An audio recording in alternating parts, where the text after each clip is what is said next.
ఒక పుష్పం సాయంకాల వేళలో ఆ యొక్క కొమ్మన ఉండి ఆ గాలికి అటు ఇటు ఊగుతూ అది ఆలోచన చేసుకుంటూ ఉంది.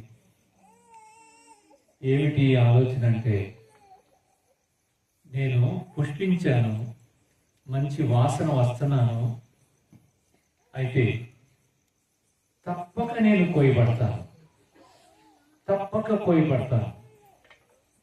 అయితే ఎవరు కోస్తారో, నేను ఎక్కడికి వెళ్ళిపోతాను ఏమో ఆలోచిస్తూ ఉంది. ఆ పువ్వు కోయబడిన తర్వాత కన్య సిగకు వెళ్తానా,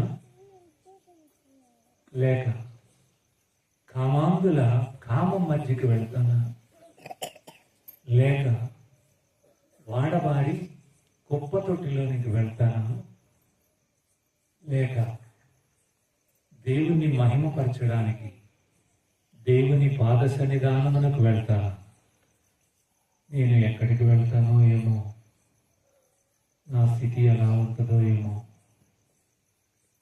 నేను దేవుని పాదముల యొద్దకు వెళ్తే మంచిది, నా వాసన దేవుడు చూస్తాడు, నేను దేవుని ఆరాధించిన పుష్పంగా నేను మిగిలిపోతాను అని అనుకుని ఆలోచిస్తూ ఉంది.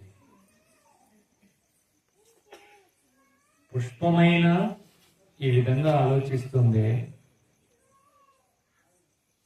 ఈ లోకంలో దేవుడు నాటిన ఆ యొక్క పువ్వుల తోటలో నీవు ఒక పుష్పంగా ఉన్నావే, నీవు కోయబడితే ఎక్కడికి వెళ్తావు? ఏది నీ ఆరాధన? నీ ఆరాధన సువాసనగా ఉందా? నీ ఆరాధన దుర్వాసన గలవై స్రవిస్తూ ఉందా? ఆలోచించు. దేవుడు ఏం కోరుకుంటున్నాడు?